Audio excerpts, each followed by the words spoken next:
And today I want to talk about does that make sense? Is that making sense? This expression that I find myself saying all the time in all parts of my life, but especially during a mediation session or when I'm teaching or when I'm mentoring someone one on one. I just find myself constantly saying, does that make sense? And it's my way of checking back in, right? It's my way to stop for a little bit and say, hey, are you hearing me the way I want to be heard? Does that make sense? And so am I trying to convey clearly? Yes. And am I trying to convey information that the people I'm working with can learn from it? Yes. But the question, does that make sense? I don't know. I don't know if that is the very best phraseology. So I got to thinking about this and I got to thinking about parenting. So parenting and being around small humans who are learning new things all day long, all day, every day. That's all they do. When you need to go to learn something, you need to check in, you need to make sure that making sense is happening. You have to take a risk. Frankly, it's a risk to have said whatever I'm saying and then say, does that make sense? I am risking by using that expression alone. But bottom line is to learn something new, one has to take a risk. There has to be some sort of risk involved, whether it's time or energy or suspending disbelief if you like the movies. Everybody's got to take a little bit of a risk. So this is also where I'm reminded that I grew up snow skiing and always liked to ski and enjoyed so much the sport of it and have snow skied as an adult. But the last time I went skiing with my family, I literally couldn't do it anymore. I could not do it anymore, which is so ridiculous, but I'm going to tell you the truth.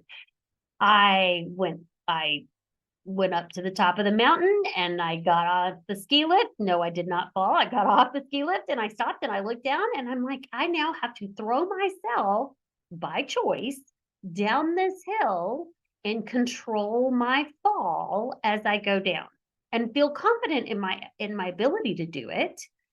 Right. I mean, I have a skill knowledge about how to snow ski, but it had been a while and my brain is on overload going, I don't know, you should do this.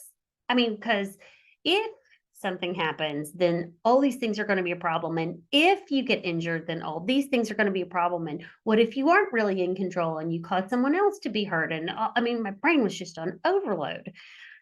So I bring up snow skiing because if you have been snow skiing, you recognize there is a certain amount of risk that you have to take on to do it. You have to be willing to do that. And you have to be willing to kind of throw yourself down a mountain. And it's really fun when you're in control and you feel secure and you feel confident in what you're doing. Throwing yourself down a mountain is a great thing to do. Loved it. But I have now reached a place in my life where I'm not sure that that is the best way for me to spend my time and certainly not my vacation, much to my husband's chagrin because he really loves to snow ski. But that's okay. He can go with other people. The other thing about, kind of that willingness to risk and willingness to fall is a story I like to share with people when I'm mentoring them or I'm in the teaching mode with them and they're really frustrated, right? The real F word in the world is frustrated because frustration is kind of that same sensation as building a muscle. You have to micro tear that muscle so that you can build and you can grow, right? So the story I like to use in that moment is about having a willingness to fall. Just talked about snow skiing and hurdling yourself off a hill, but you had to get up that hill in the first place. I'm not talking about that. I'm talking about a willingness to fall, not fail, fall. And here's the best part about it. You have already learned how to fall and recover. I'm going to say that again, just in case you didn't hear it, because it's really, really important. You have already learned how to fall and recover. Yes. And that is because you learned how to walk. Okay. We all agree. We talk about children. They're learning new things all the time. Do this, right? Babies are not born knowing how to walk. I think that's pretty universal, and folks know that child is born and cannot walk. Okay, they're pretty helpless when they arrive. Whether you've been a parent or not, babies are pretty helpless when they show up on this planet, and so we help them. We do all the things they need done for them. And so we make sure they're safe and they're fed and they're carried and they are put to bed and they're picked up and all those things. We do all those things because that's what you do for an infant. But then there is a place where they learn to start doing things on their own. And then there is a place where these babies, I'll use that word, start feeling really conflicted at having everything done for them.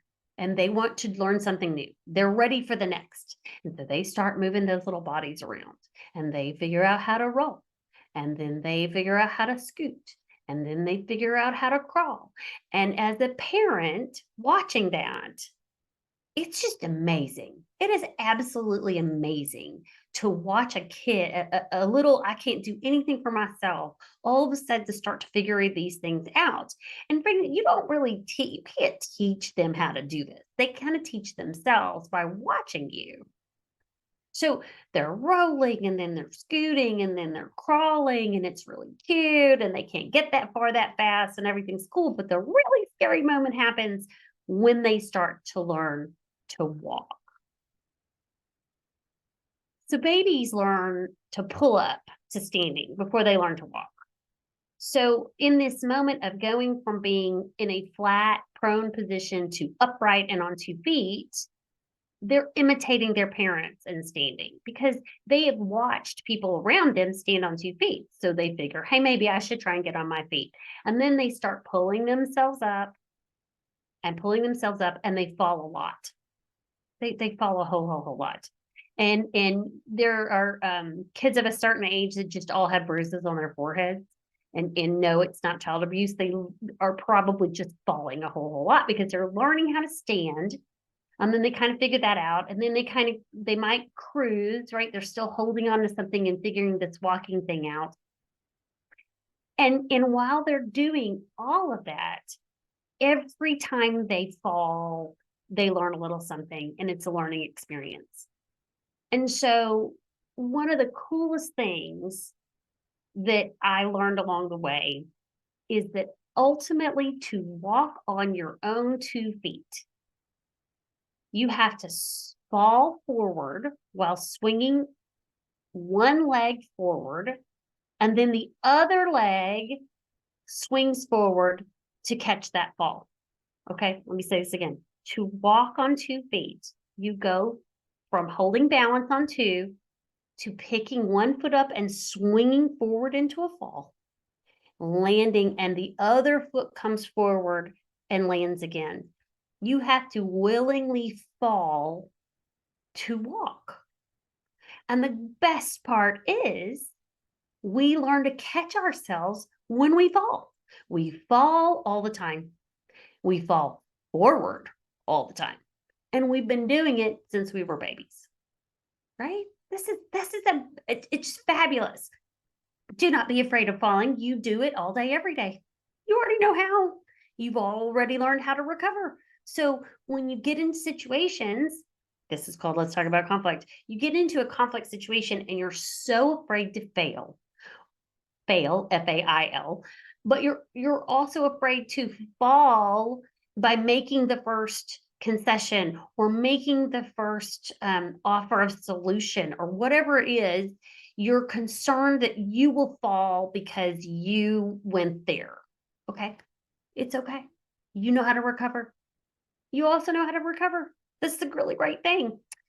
And thinking about other parenting type activities, I read this really interesting study about peanut allergies. And my kids at the age they are, my oldest son could have peanut butter anywhere, everywhere he went. My number 2, she could have peanut butter through elementary school, and then it all started fading out. And then my number 3 and number 4, it was like, peanut butter, are you insane? You can't have peanut butter at the elementary school. I mean, that was just my own personal experience with my own children and in a couple of state in public schools. So by the late 2000s, peanut allergies were on the rise. And so, in an abundance of caution, to protect those children who have an allergy, nuts turn into a really bad thing to do. Okay, so children are no longer given peanut butter and other nuts as snacks so that we can protect children with an allergy. Okay, the intent is great. Nobody is going to argue the intent on this.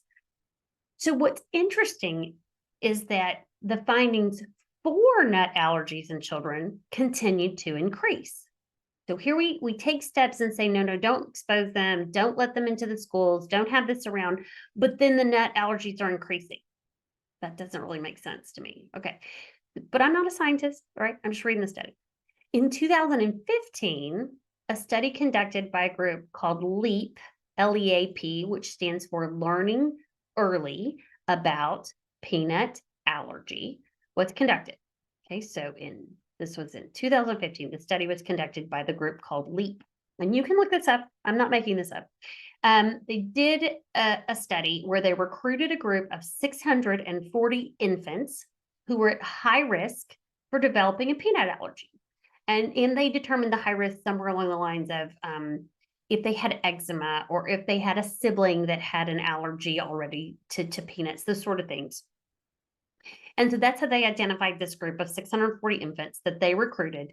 And half of the 640 infants were encouraged to stay away from peanuts altogether, right? Do what's been instigated at this point in the schools and in a lot of households, and no peanuts. Okay, stay away from it.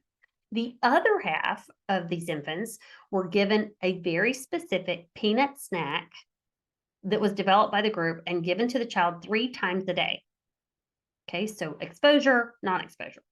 Among the children that were deliberately exposed to peanut butter, only 3% ultimately developed an allergy. It's kind of interesting, only 3%. Where in contrast, now this is 640, so 3% from the 320 that were exposed to peanuts, 17% of the protected children who had not had any nuts went on to show an allergic development to nuts, to peanuts. What does that mean? What does any of this have to do with conflict? All right, let me do this. Here's why it matters. Here's why we want to talk about, does that make sense? Number 1, about learning to walk and falling. Falling is a part of your life just as much as conflict. We fall a little bit every time we walk and every time we move our bodies around, but we don't fall down to the ground anymore because we've learned the skill of how to catch our fall. So dealing with conflict is something we have to do every day. We have to do it, and we can embrace it as a part of our life, and we can internalize the ways that we're going to catch and try to quickly resolve these smaller conflicts that happen without ignoring them or overly panicking about them, right? We're going to accept there is a normal amount of fall in the process. That's number 1. Number 2, protecting ourselves from hard things isn't a foolproof method for not having hard things happen. I'm going to say that again. Protecting ourselves from really hard things is not a foolproof method for not having hard things happen. So just like the children who were not exposed to peanut butter, you might even see your conflicts. You're not exposing yourself, or you're not willing to wade into it, and you're trying to stay in the avoider camp. You might just even see your conflicts increase simply because you are not giving yourself the space to learn and develop the skills to work through conflict. Avoiders, I'm looking at you here. I really am. So does that make sense? I'm back to this phrase that I love, hate, love, hate. I think I love it. does it make sense? Does it make sense that we fall a little bit all the time? Yeah, it does. And does it make sense that protecting ourselves by trying not to do something may not in any way do anything but harm us even more? It's something to think about, folks. We're not going to be avoiders. We're going to address it. We're going to be willing to fall a little bit, and we're going to work on our conflict. So that was my thought for the week. Thank you so much for joining and listening.